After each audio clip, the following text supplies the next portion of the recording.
Get the unmissable news stories of the day. This is the Beijing Hour. Examining the events that impact and shape China and the rest of the world. This is the Beijing Hour, 1 hour of news and information brought to you every weekday. Now here's your host. Shane Bigham with you on this Monday, June 29th, 2026. You're listening to the Beijing Hour, coming to you live from the Chinese capital. On today's program, the presidents of China and Belarus vowed to strengthen bilateral ties during their meeting in Beijing on Monday. The U.S. and Iran have apparently once again agreed to halt hostilities and renew talks regarding the Strait of Hormuz. Rescue teams in Venezuela continue to search for earthquake victims amid the crucial 72-hour window for survivors. In business, China is preparing another round of funding to support its consumer trade-in program. In sports, Canada becomes the first nation to advance to the round of 16 at the World Cup. In culture and entertainment, a new art space in Shanghai launches with an exhibition featuring contemporary Chinese artists. And now the day's top stories. The presidents of China and Belarus have vowed to maintain strategic communication and continue to strengthen bilateral relations. They met in Beijing on Monday. Xie Chang has more. Chinese President Xi Jinping said China and Belarus are true friends pursuing common development and prosperity, and reaffirmed their all-weather comprehensive strategic partnership. He hailed recent progress in ties, saying their relations have entered the best period in history. President Xi said the two countries should maintain strategic communication and pledged continuous assistance for Belarus. China supports Belarus in safeguarding its national sovereignty, independence, and territorial integrity, and in pursuing a development path that suits its own national conditions. Xi said China is willing to continue to offer assistance within its capacity for the development of Belarus. He stressed that the two countries should mobilize resources from various sectors to advance Belt and Road cooperation and enhance coordination to serve as a stabilizing force in a turbulent world. Xi also said China is willing to work with Belarus to build a global community with a shared future, implement the four global initiatives, and strengthen coordination and collaboration within multilateral mechanisms. President Lukashenko said he fully agrees with President Xi's assessment of bilateral ties, and Belarus attaches great importance to its relations with China. He looks forward to strengthening strategic communication with China, expanding areas of cooperation, and advancing bilateral relations to new heights. Lukashenko also said Belarus will maintain close coordination with China on international and regional affairs. Xie Chang reporting.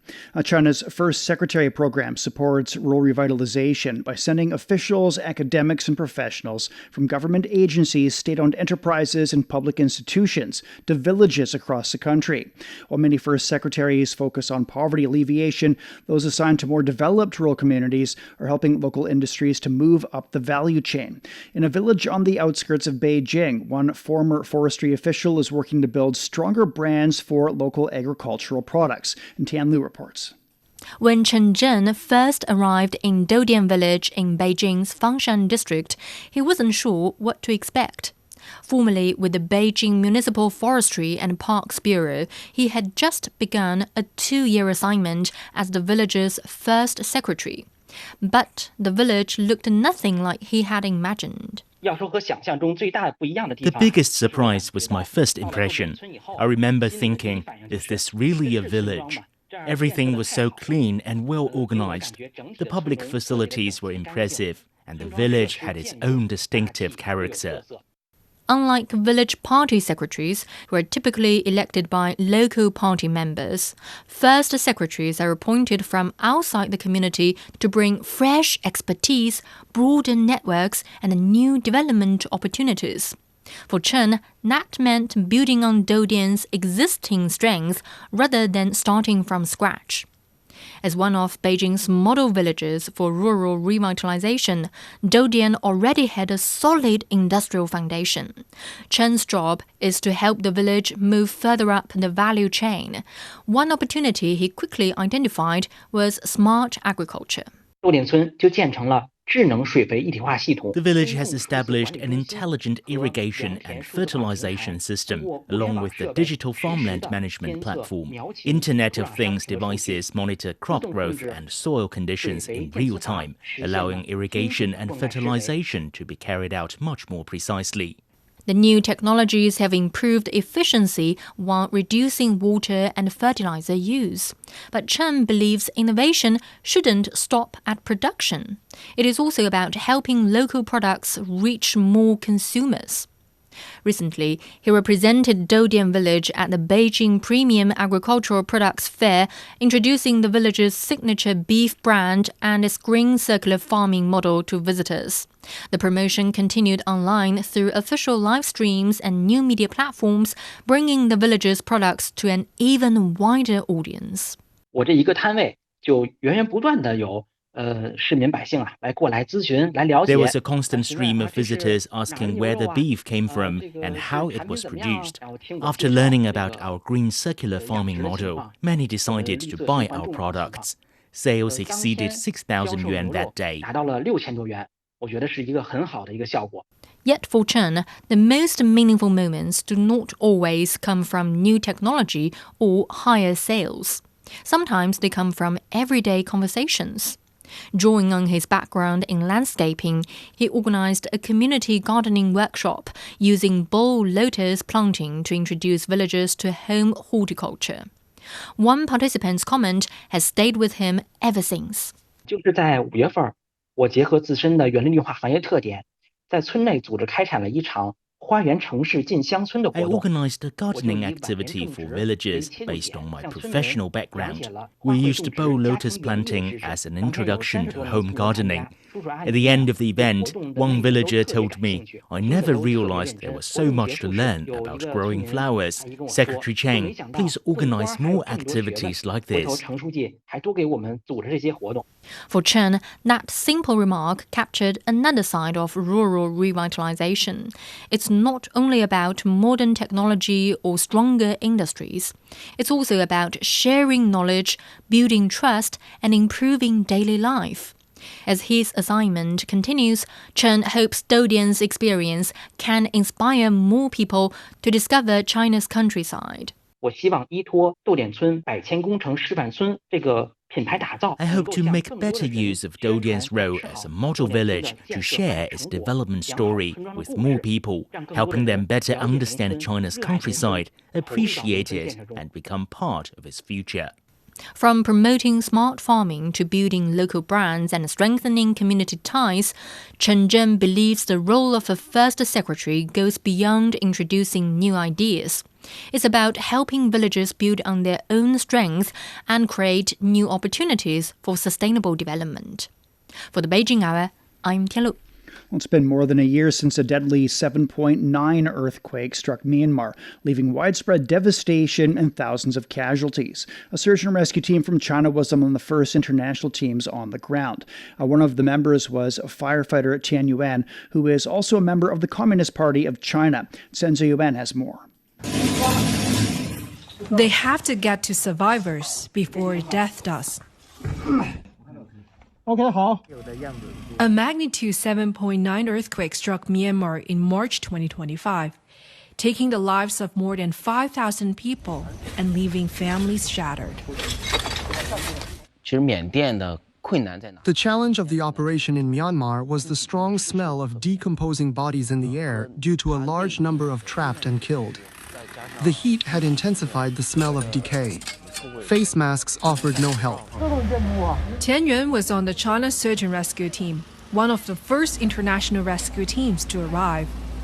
We search every part of the rubble carefully and never give up on any area. The rescuers have dual identities. At home, they respond as the Beijing Fire and Rescue Special Operations Force. Overseas, they become search and rescue responders, always among the first to be deployed in emergencies. It's my 22nd year in the service. Before I joined, I didn't even know what firefighting meant, and I had never seen a fire truck before. Tian had to start from zero. I was the first in my group of new firefighters to learn how to handle the hose. When I picked up that first skill, I was so happy. I felt like I knew a little more than the others.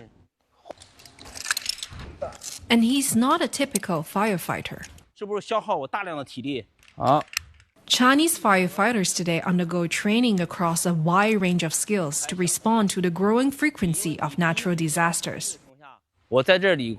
This team has handled more than 5,000 fire and rescue emergencies since it was established in 1999.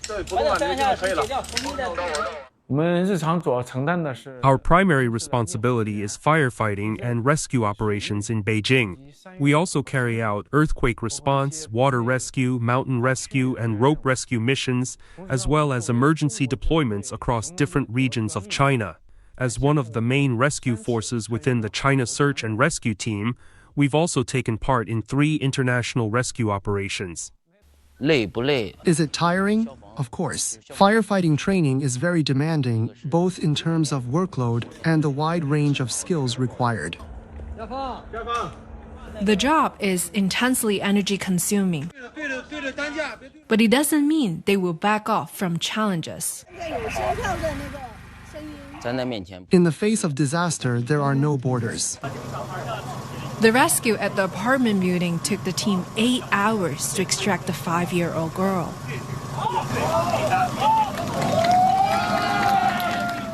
It is teamwork with a firm belief in mind. At earthquake disaster sites, I've witnessed a great deal of devastation. It reminded me how small we are in the face of nature. Through these rescue missions, I've greatly improved my technical skills, field experience, and rescue capabilities. Party members take the lead and are backed by full support from the team. With absolute trust and seamless coordination, we win every mission together. From the ruins of Mandalay to the front line of rescue operations, Tianyuan's journey reflects the dedication and discipline of China's frontline firefighters. In moments of collapse and uncertainty, it is their training, teamwork, and unwavering commitment that turn effort into hope and adversity into survival. That was Chen Ziyuan reporting. And coming up, the U.S. and Iran say they'll stop hostilities and renew their talks. Discover the realities and responses to our changing climate with Climate Watch. Uncover critical issues such as the Masai Mara's disrupted wildebeest migration and the drop in the Panama Canal's water levels. Delve into solutions for a sustainable future. Tune in to Climate Watch on your favorite podcast platform. Become more eco-conscious and take action to protect our planet. The U.S. and Iran have reportedly agreed to halt recent hostilities and renew talks about the Strait of Hormuz. Media outlet Axios cited a U.S. official saying both sides have agreed to pause attacks, at least for now. Talks are set for Tuesday in Switzerland. They'll be now moved to Doha, though. Asan Kevani has more. Iran has issued a strong response to the latest U.S. strikes, with the foreign ministry condemning the American air raids on its southern coastal facilities. In an official statement, the ministry called the attacks savage and a clear violation of both the United Nations Charter and also the June 18, 2026 Memorandum of Understanding that ended the imposed war. Tehran says the U.S. places minimal value on its commitments and that breaching pledges is inherent to its nature. Iran says creating parallel arrangements for the Strait of Hormuz will heighten tensions, stressing that under the Islamabad Memorandum, Iran is the only party responsible for safe transit of vessels through the strait. Any interference in this matter, any attempt to establish new or separate arrangements from those currently being carried out by the Islamic Republic of Iran will only lead to further complications, delay the reopening of the Strait of Hormuz and increase the level of tension, just as over the past 2 nights we witnessed incidents in the Strait of Hormuz that led to an increase in tension and confrontation. Meanwhile, the Islamic Revolution Guard Corps Navy Command warned that American firing towards the Sirik region south of Iran does not resolve the reality of Iran's dominance over the strategic waterway, though Iran's own firing serves as a reminder to remaining vessels of the correct passage. The IRGC further cautions the U.S. bases in the region will experience, quote, hell in these days, and that any continued aggression will expand the scope of Iran's retaliation. we can see that Tehran is determined to maintain its firm grip on the Strait of Hormuz. As Ahsan Kayvani reporting. As attacks escalated over the weekend, U.S. President Donald Trump threatened to resume military operations against Iran if Tehran keeps violating the agreement. Karina Mitchell reports from New York. Heightened action from both sides primarily surrounds movement of vessels through the Strait of Hormuz. Iran has targeted commercial shipping transiting the strait, most recently on Saturday, conducting a drone attack on a Panamanian-flagged oil tanker. It's the second such strike by Iran in the key waterway since Thursday. In response, the U.S. military conducted targeted strikes against Tehran at the direction of U.S. President Donald Trump. U.S. Central Command confirming Sunday its fighter jets hit 10 Iranian targets in and near the strait in response to the strike on the Panamanian vessel, which it said was carrying more than 2 million barrels of crude oil. Those strikes compounding earlier targeted attacks on Iranian missile and drone storage facilities near the strait after Iran struck a commercial cargo vessel crossing the strait close to the Omani coast. Trump taking to social media after the latest escalation, threatening to annihilate Iran. United States aircraft just struck Iranian missile and drone storage locations and coastal radar sites for violating the ceasefire agreement. Again, it's very possible they will never learn. There may come a point when we're no longer able to be reasonable and will be forced to militarily complete the job that we very successfully started. If that happens, the Islamic Republic of Iran will no longer exist. That was Karina Mitchell in New York. Israel says its armies destroyed an extensive tunnel built by Hezbollah in southern Lebanon. It says the tunnel contained hundreds of weapons and several launch shafts intended to target Israel and its civilians. Hezbollah says it'll oppose the recently signed Lebanon-Israel Framework Agreement and work to defeat it politically and practically. Jonathan Regev spoke to Dr. Jacques Naria, an expert on Lebanon and national security researcher, or ISACHAR. Naria says that Hezbollah is holding the government by its throat. There is no way any Lebanese government could implement any agreement signed with Israel because he doesn't have the strength, he doesn't have the means, and because of Hezbollah being in the opposition and holding the government by his throat. Hezbollah did not wait long before making a very public stand. Just minutes after the announcement in Washington, thousands of Hezbollah supporters took to the streets of the Lebanese capital Beirut late Friday, vowing to stand firmly against the agreement. Parliament members aligned with Hezbollah added that the government has no authority to sign such a deal and it will therefore never stand. As this is the case in Lebanon, in Israel, Prime Minister Benjamin Netanyahu already said Israel will not withdraw from the security zone it maintains in Lebanese territory before Hezbollah is disarmed. With such contradicting messages from both sides of the border, does the agreement stand any realistic chance? It is up to the seriousness fee by the Lebanese military, and until such time that the IDF sees that the Lebanese military is serious and can take the job, only then does Israel retreat. And there's a pilot project, and I think it's the best way to go about it. There have been attempts in the past to bring peace or at least a long-standing ceasefire between Israel and Lebanon. They always failed due to foreign interventions. Will this be a different story or just more of the same? Only time will tell. That was Jonathan Regev in Tel Aviv. Coming up, rescue crews are still busy looking for quake survivors in Venezuela. You've been listening to programs from CGTN Radio. CGTN Radio. We invite you to visit us online for more audio, pictures, and in-depth reports.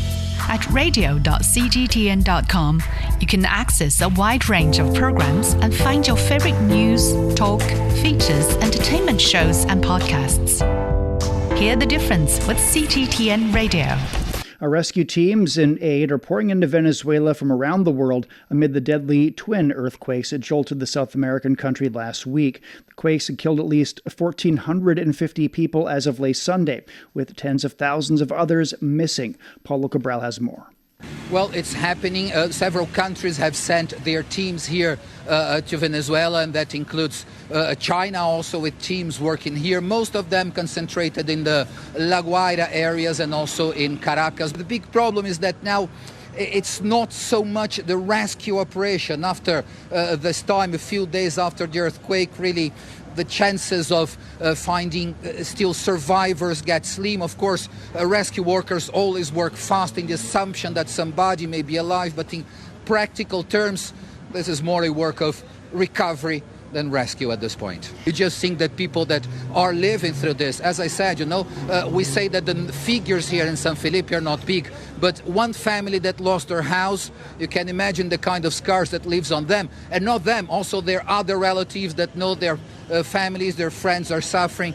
And I do feel that one of the ways of coping with this problem is this. Solidarity, being a volunteer. We do feel that in disasters people cope with that, making an effort to do something about their community, to participate and to try to sort the situation instead of just sitting at home and getting more and more traumatized. That was Paulo Cabral reporting. The U.S. has lifted some of the sanctions it imposed on Venezuela over the past decade. Washington's also authorized transactions with Venezuela related to relief efforts until October 23rd. But other sanctions are still in place, and Venezuelan assets remain frozen. The temporary waiver is being criticized as tardy and inadequate. And for years, U.S. sanctions have limited Venezuela's access to financial resources and industrial supplies, including heavy machinery, hydraulic equipment, and spare parts. These shortages have hampered local disaster rescue and relief efforts, especially in the critical early hours. The Chinese community in Venezuela has collected relief equipment to send to the area hit hardest by the earthquakes. The supplies include high-powered generators, emergency lighting, and first aid supplies. The Chinese community has assembled over 40 trucks and delivered around 500 tons of relief supplies and daily necessities such as bottled water, rice, and infant formula. All these tools are brand new. We delivered more than what you see here. It was past 2 a.m. We handed the equipment straight over to the rescue teams as soon as we heard the news. The Chinese community and overseas Chinese stand together with the Venezuelan people. Our members of the Federation of Chinese Associations in Venezuela are here on site to help.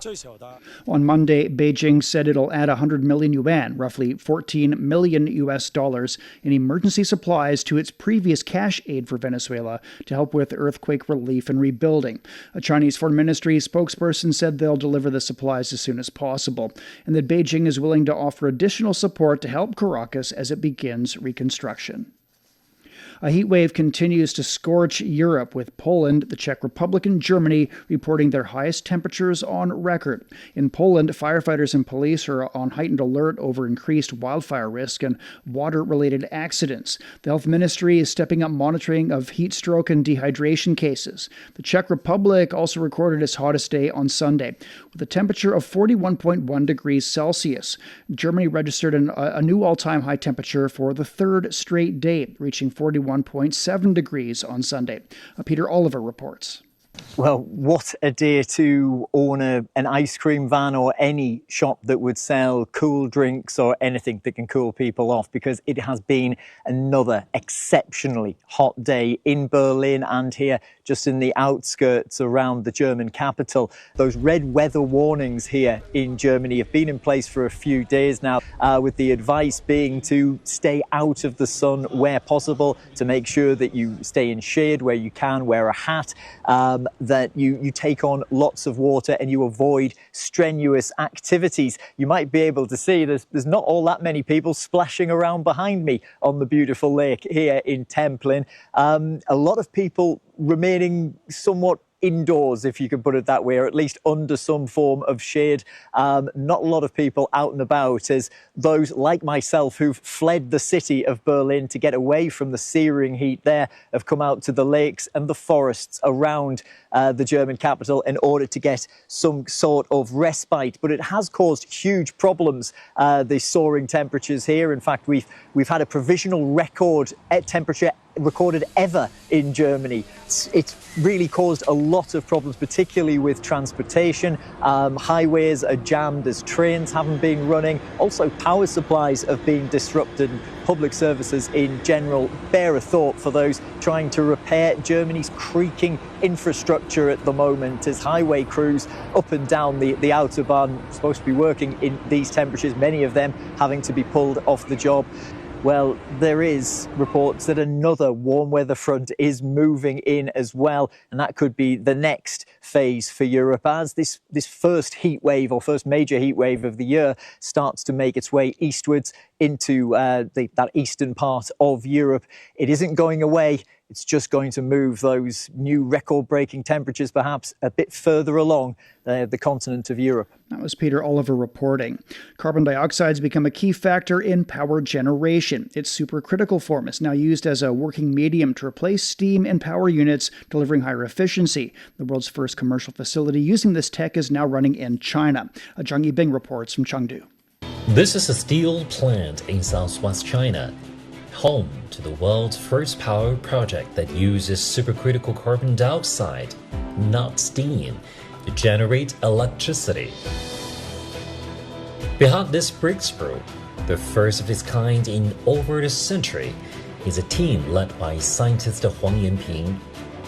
17 years ago, when Huang first heard of supercritical carbon dioxide power generation, there was virtually no research to guide them. Back then, most people thought this technology had no future and it could never work. Almost all the feedback we got was negative, just discouragement. Without ready-made theories, they derived their own. Without any data, they gathered it themselves, piece by piece. This young team bore the weight of it all. Our average age is under 35, and we're highly driven. Whenever we hit a problem, we dive in, study it from every angle, and work as one to get it done. As long as the scientific principle holds, it's our duty to turn the technology into reality. Our team has stuck with this for 16 years, quietly pushing ahead. What kept us going was the scientific spirit and our commitment as party members. Moving from lab to plant cost billions of yuan and countless sleepless nights. Zhao Xuebin, the on-site technical director, was forging a path no one had ever walked. During the first turbine spin-up, the actual data were way off from our calculations, and we couldn't figure out why. We had to scrap our approach and redo every single inspection. That really tested everyone's morale and confidence. The site conditions were harsh, and coordination was far more complex than in the lab, but the team pressed on, step by step. At the lowest point, the turbine failed to start more than a dozen times. The pressure was immense. They could barely hold on. Then, one late night in 2025, it finally worked. They hugged each other and burst into tears of joy. The moment we generated power, even the quietest person was stunned. We kept asking each other, did we really do it? That feeling of release, I'll never forget it. That success was no small feat. It marked a leap in power generation efficiency of over 85%. I hope this technology can be used in more and more places, that we can truly put our research to work on the land of our country. From its initial use in waste heat recovery for heavy industries, the technology is now set to expand into broader fields such as solar thermal power and energy storage systems. I believe Chaodan 1's greatest value is that it offers humanity a more efficient way to use energy. It provides a solution for energy security and for AI's growing hunger for electricity by making primary energy go much further. That report from Zhang Yibing. We're at 29 past the hour. Beijing, thunder showers tonight and tomorrow. The low's 21, it's up to 27 on Tuesday. Shanghai will see moderate rainfall through tomorrow with a low of 24 and a high of 27 degrees Celsius. It's time for a short break. So far this hour, the presidents of China and Belarus have vowed to strengthen bilateral ties during their meeting in Beijing on Monday. The U.S. and Iran have once again apparently agreed to halt hostilities and renew talks regarding the Strait of Hormuz. Rescue teams in Venezuela continue to search for earthquake victims amid the crucial 72-hour window for survivors. Shane Bigham with you. Stay with us here on the Beijing Hour.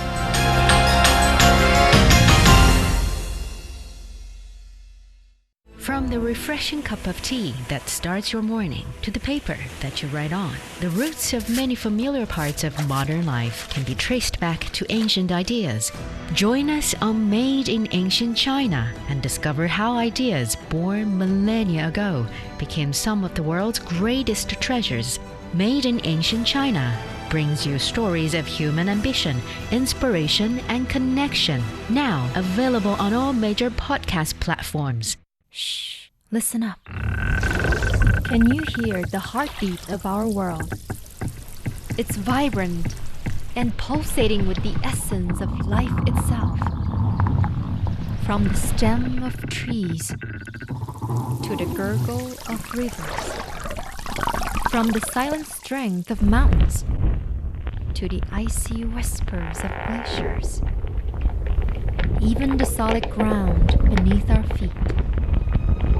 Right there, in the midst of all, beats the heart of humanity. What if those other heartbeats were to stop? Would ours keep on ticking? Examining the events that impact and shape China and the rest of the world. This is the Beijing Hour, 1 hour of news and information brought to you every weekday. Now here's your host, Shane Bigham with you on this Monday. Still to come. In business, China's preparing another round of funding to support its consumer trade-in program. In sports, Canada becomes the first nation to advance to the round of 16 at the World Cup. In culture and entertainment, a new art space in Shanghai launches with an exhibition featuring contemporary Chinese artists. To contact us, you can email radio@cgtn.com or follow our X account @CGTN Radio. You're also welcome to subscribe to our Substack newsletter, Beyond Beijing, for the world's biggest stories, along with sharp insights and exclusive analysis. But now check out the day's headlines. Chinese President Xi Jinping has called for efforts to further advance ties with Belarus. He made the remarks while meeting with President Alexander Lukashenko in Beijing. President Xi called on the two countries to further advance Belt and Road cooperation and strengthen coordination under frameworks such as the UN and the Shanghai Cooperation Organization. Lukashenko said Belarus is willing to maintain close coordination with China on global and regional issues to further enhance peace and stability. China's called on Japan to address its forced recruitment of sex slaves, or comfort women, during World War II. At the 62nd session of the UN Human Rights Council in Geneva, Chinese envoy Li Xiaomei said the wartime violence committed by Japanese soldiers against women constituted a crime against humanity, and she urged Japan to reflect on and address its past. This year also marks the 80th anniversary of the Tokyo War Crimes Trial, which opened in May of 1946. China's recently released its National Human Rights Action Plan for the next 5 years, which outlined expanded protections and support systems for women and girls. China's placed 20 Japanese entities on its export control list for dual-use items, requiring domestic firms to obtain government approval before any sales. A Commerce Ministry spokesperson said the measures aim to deter Japan's remilitarization and its nuclear ambitions. Dual-use items refer to goods, technologies, and services that can be used for civil and military purposes. The listed entities include Japan's National Institute for Defense Studies and listed corporations, including Mitsubishi. China's also placed 20 Japanese entities, including Mitsui E&S, on a watch list because their end users and end uses of dual-use items cannot be verified. The Chinese government will provide Venezuela with an additional 100 million yuan, or roughly $14.7 million in emergency material aid, on top of the previous cash assistance. A Chinese Foreign Ministry spokesperson said the aid will help with earthquake relief and post-disaster reconstruction. China's also provided satellite images of the earthquake-hit areas to support Venezuela's disaster relief efforts. Spokesperson Guo Jiakun said Chinese-funded companies and overseas Chinese communities in Venezuela have also offered construction machinery and medical supplies for the rescue work. Authorities say the number of deaths from the two powerful earthquakes in Venezuela last week has risen to 1,450. International rescue teams are still working as the critical 72-hour window for survival closes. UN teams are on the ground in Venezuela, joining search and rescue efforts following last week's two powerful earthquakes. Specialized crews from around the world are assisting survivors. Mireya Caseda-Sojo is a survivor. At first, we started digging with our bare hands, trying to recover our family members. We know they're no longer alive, but we just have to be able to see them again, even if it's sad. So we're asking for assistance so that we can take them out. People have come trying to help, and for this, we're deeply grateful. Stefania Tresari is a UN official. We see people displaced on the street, families who have lost everything, who need humanitarian assistance. So we are here to mobilize resources, and we're in an area where all the search and rescue teams converged from all over the world in order to provide this type of assistance, rescuing people from below the rubble. The UN's resident coordinator in the countries praised the global response, calling it a true gesture of solidarity with the Venezuelan people. An earthquake has struck southwest China with no deaths reported. 13 people sustained minor injuries and have been sent to hospitals for treatment after the 5.5 quake hit Yibin, Sichuan province. Nearly 200 people have relocated. The China Earthquake Administration has initiated a level 3 emergency response, and relief efforts are underway. You're listening to the Beijing Hour. Coming up in business, China is preparing another round of funding to support its consumer trade-in program. The Beijing Hour, your window on China and the rest of the world. Our stock markets on the Chinese mainland closed higher on Monday. The Shanghai Composite was up nearly 1.2%. The Shenzhen Component gained almost 0.2%. Chemical, pharmacy, and medical services shares led the gainers. Timothy Pope has more. Chinese mainland markets, they had a bit of a hesitant start to Monday trade actually, but they ended the session higher. The Shanghai Composite Index was up a respectable 1.2%, while the Shenzhen Component flirted with losses for most of the session but climbed 0.2% just before the close. The early hesitancy, I think, was mostly down to the bruising session that we had on Friday, and investors just sort of feeling their way a bit. But then they rotated into consumer and healthcare stocks. The tech rally looked far from over, though, because while some chip companies had a pretty choppy morning, we did see a strong afternoon performance. Gigadevice Semiconductor ended up being the biggest contributor to gains on the Shanghai Composite Index. It added about 9%, while another cloud computing and AI chip company, Montage Technology, rose by 13%. By the end of the session, we saw the sub-index that had been tracking AI-related shares up 1.5%, and the 5G sub-index, which also covers a lot of the chip supply chain companies, narrowed a more than 4% loss down to 1.3%. Looking ahead to the rest of the week for the Chinese mainland, investors are going to be keenly watching China's official manufacturing purchasing managers index data. It's been hovering right on the edge of expansion territory lately, so that's likely to get plenty of attention. Well, in Hong Kong, the Hang Seng Index increased over 1.5%. Japan's Nikkei rose almost 0.2%. China's issued the third batch of special treasury bonds for this year, totaling 62.5 billion yuan, or approximately $9.2 billion to support consumer trade-in programs. According to the National Development and Reform Commission, this latest allocation brings the total trade-in subsidies distributed so far this year to 187.5 billion yuan.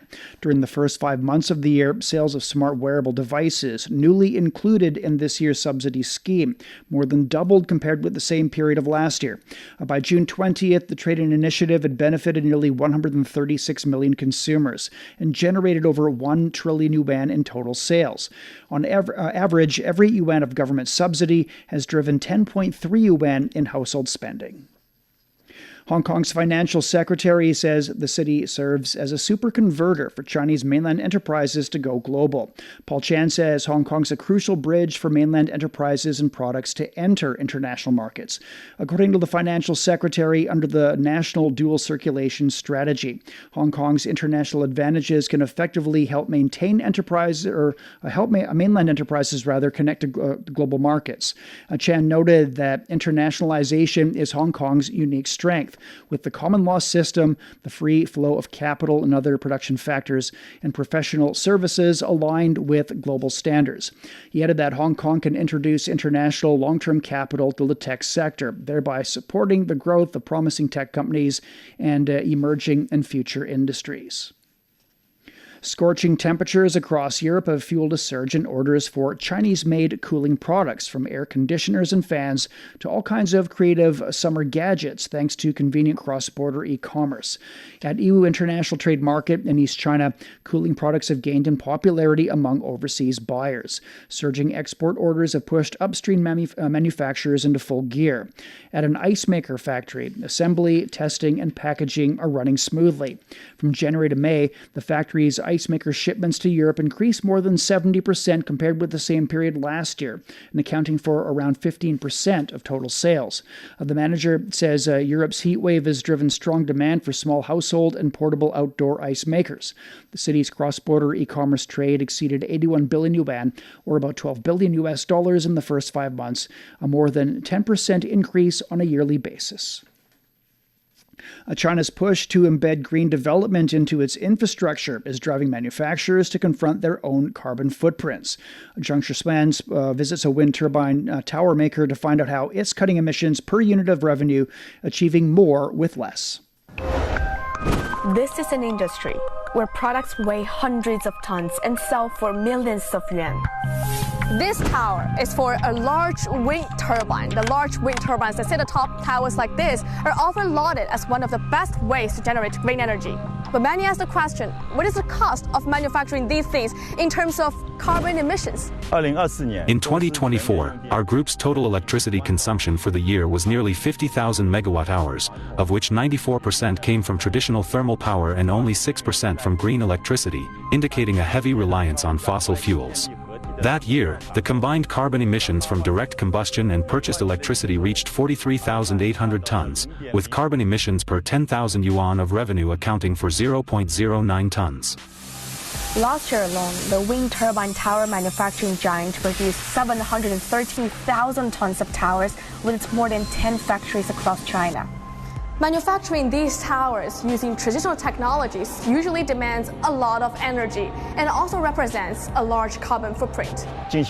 Recent years, foreign clients, especially those from the EU, have raised new requirements regarding ESG, carbon footprint, and carbon emissions.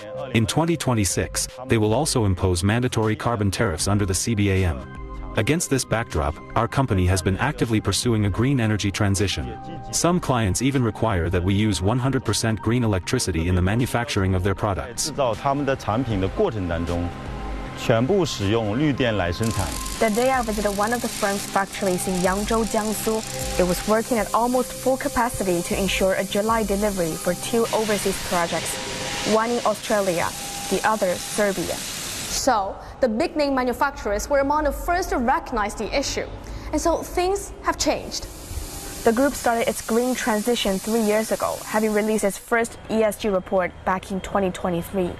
Last year, it joined the United Nations Global Compact. Part of the response is right here, an entire rooftop covered in solar panels. Last year, the factory in the Jiangsu city of Yangzhou had 30% of the electricity it used generated by those solar panels. But for a wind turbine supplier, the obvious question is, why not use wind power? As for building a wind farm, it requires a site with good wind resources and also occupies a large land area. Given our factory's actual conditions, we do not have much spare land, but we do have ample rooftop space. We chose the green electricity solution that is more suitable for a manufacturing plant like ours. And of course, adding solar power is far from enough. It's always important to continue finding even more efficient technologies to lower that carbon footprint. In terms of groove processing and grinding, we introduced mechanized equipment, which improved overall efficiency by 35%. In welding, we upgraded the weld groove design from a V-shape to a U-shape, increasing welding deposition efficiency by 40%. Additionally, we adopted more advanced regenerative thermal oxidizer equipment for environmental protection, further enhancing energy utilization efficiency. After this series of upgrades, the group has lowered energy and material consumption by around 5%. R&D-driven carbon efficiency is expected to improve by around 8% year-on-year. That was Zhang Shuswan reporting. China's C-909 aircraft has expanded its presence in the Southeast Asian market with new variants. Delivered to Indonesian airline Transnusa in December of 2022, the C-909 made its maiden overseas flight from Jakarta to Bali on April 18th of 2023, launching international operations. As of June this year, Transnusa has received 5 C-909 aircraft. Following Transnusa's successful operations, this aircraft has expanded into the Lao and Vietnamese market with new variants introduced. On June 22nd, the first C-909 business jet, the CBJ, began commercial services. This model features diverse cabin sections for relaxation, meetings, and dining, tailored to meet the needs of short and medium-haul business travel. C-909 variants now include medical, emergency command, and firefighting models. The aircraft, formerly known as ARJ-21, has just marked its first decade of commercial service. Designed for short and narrow runways, it performs well in hot, high altitude and crosswind conditions. You're listening to the Beijing Hour. Coming up in sports, Canada becomes the first nation to advance to the round of 16 at the World Cup. Sideline Story brings you all things sports related. The hottest topics, latest events, juiciest stories, all with a very personal take. Subscribe to Sideline Story Podcast for heated sports discussions covering events that are happening in China and around the world.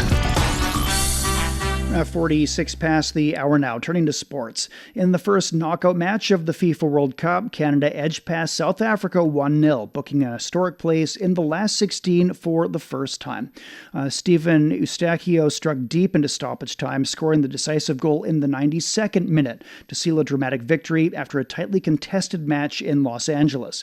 Canada had earlier chances but was repeatedly denied, including a goal line clearance and a close-range save, while a penalty appeal was overturned after a video review.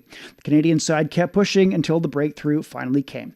After the match, Canada head coach Jesse March praised his team's approach. Yeah, I think the performance was really strong and disciplined. We didn't really give much away. And even when the goalkeeper was slowing things down, we didn't lose our patience. We knew that being compact and being organized so that South Africa couldn't get themselves out into open spaces was going to be really important. Well, for South Africa, midfielder Teboho Mokoena reflected on a painful but historic campaign.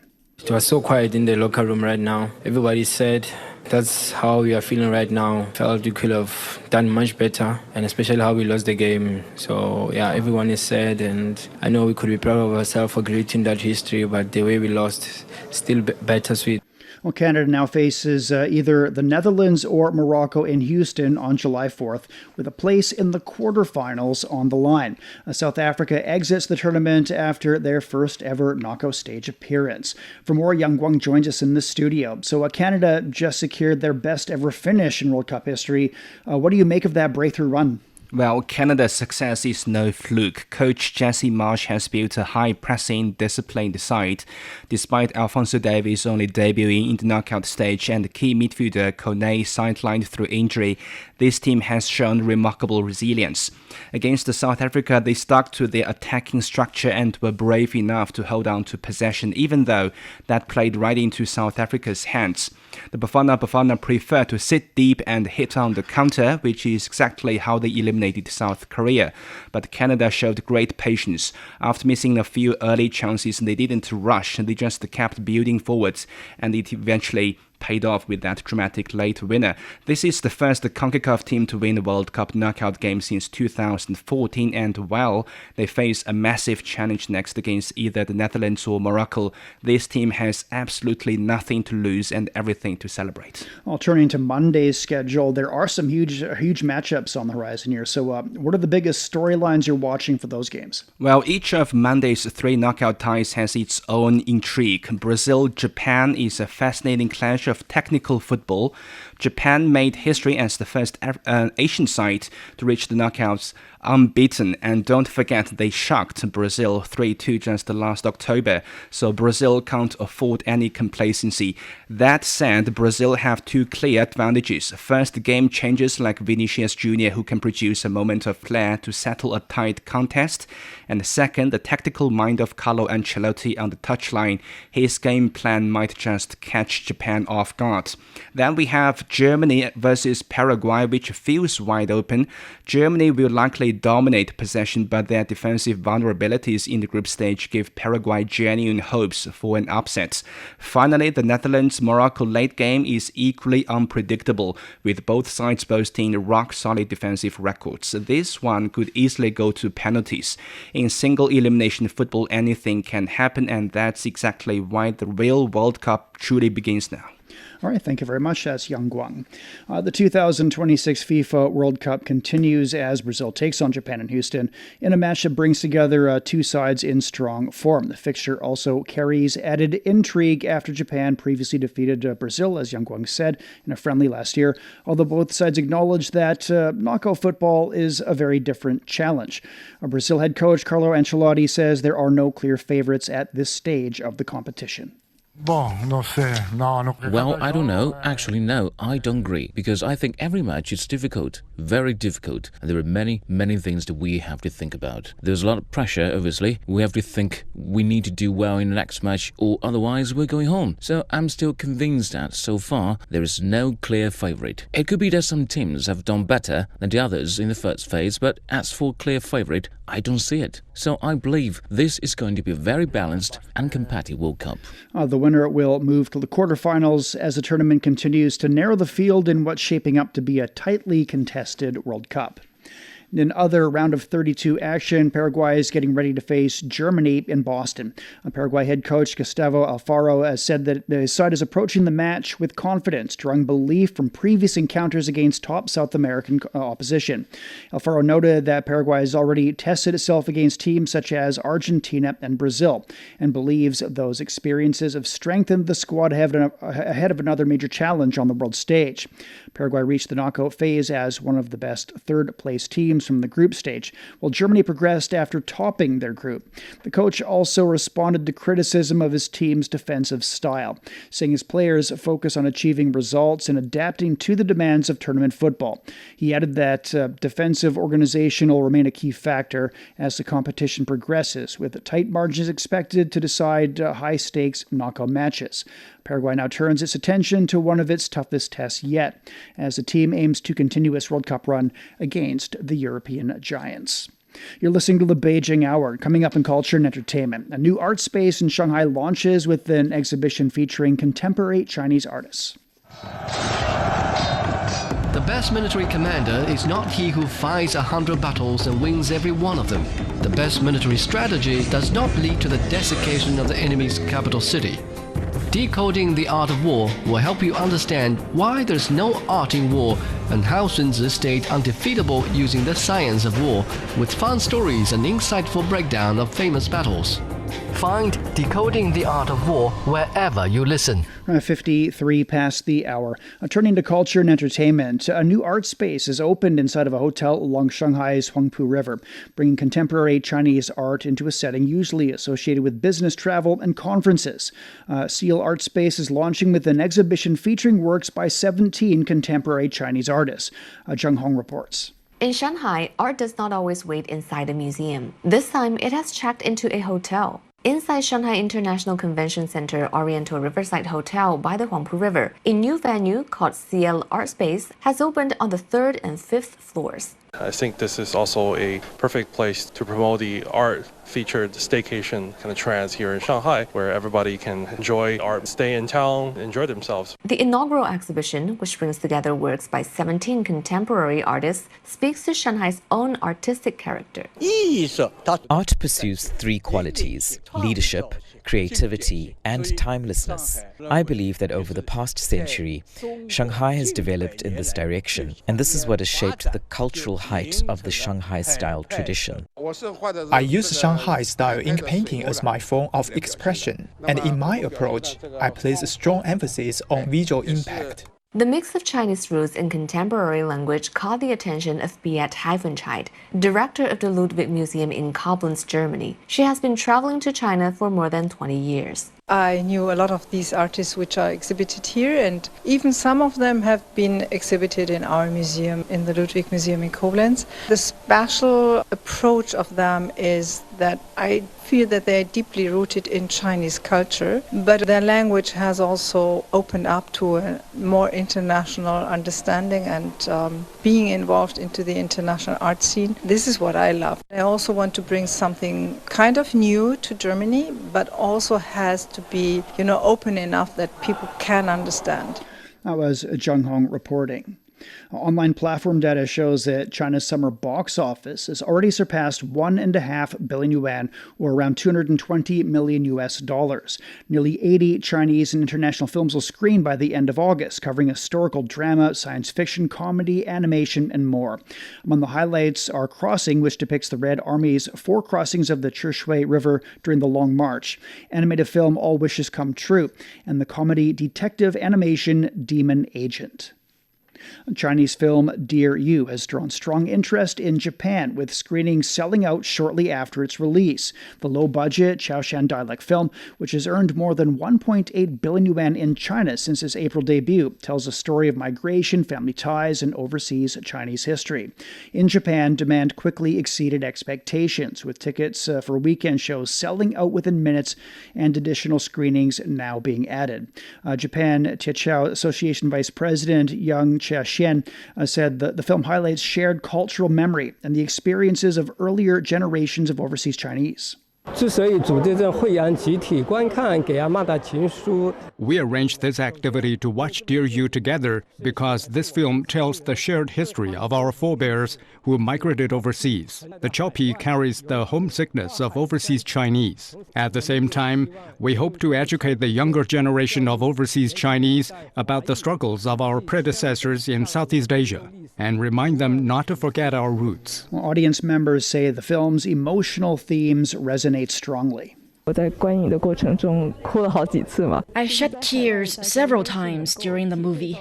Living far from home, we can truly understand the feeling of missing our homeland and families. The film's themes of loyalty, family bonds, and intergenerational memory have also resonated with Japanese audiences, with some saying its message of compassion and human connection transcends cultural boundaries. Checking the forecast before we go for the day. Beijing will have thunder showers tonight and tomorrow. It's down to 21 this evening, a high of 27 on Tuesday. Shanghai will see moderate rainfall right through tomorrow, a low of 24 and a high of 27. Chongqing is getting some rainfall tonight and tomorrow, a low of 21 and a high of 25. Nanchang also rainstorms tonight, heavy rain tomorrow, a low of 25 and a high of 29. Laos is getting showers through tomorrow, a low of 12, the high is 24. Elsewhere in Asia, Islamabad will be clear overnight, sunny tomorrow, a low of 31, and it's up to 42 degrees on Tuesday. Vientiane will have a light rainfall through tomorrow, a low of 25 and a high of 31. Phnom Penh will see some rainfall overnight, overcast tomorrow. The low is 26, is up to 34 on Tuesday. And that's it for this edition of the Beijing Hour. Making news today, the presidents of China and Belarus have vowed to strengthen bilateral ties during their meeting in Beijing on Monday. And the U.S. and Iran have apparently once again agreed to halt hostilities and renew talks regarding the Strait of Hormuz. On behalf of the staff, Shane Bigham in the Chinese capital, hoping you'll join us for the next edition of the Beijing Hour and open a window to the world together. Find the Beijing Hour at precisely 6 p.m. Beijing time. We meet you on podcast and on air every weekday. The Beijing Hour, your window on China and the rest of the world. He can't live without the Yellow River in his eyes. The Yellow River is so noble and elegant. Both my grandpa and dad made a living from the river. Would you like to move away from the Yellow River? I don't think I will. I love it so much. The Yellow River, The second longest river in China is regarded as a shaping force in the history, economy, and culture of northern China. Today, about 100 million people live within its water basin, making up nearly 9% of the country's population. How is climate change felt at its headwaters, and what are the locals doing to cope with it? What are the descendants of the boatmen doing? What has kept some people from leaving their home village by the river, and what has drawn others back? Could the fading fishing community revive in a time of digital transformation? From 2021 to 2024, our reporters visited the upper, middle, and lower reaches of the Yellow River, talked to the herders, farmers, boatmen, fishermen, and eco-activists who share a close bond with the river, and present their stories in pictures, podcasts, and videos, all in our 12-part series, The Yellow River Mosaic, available only on CGTN Radio.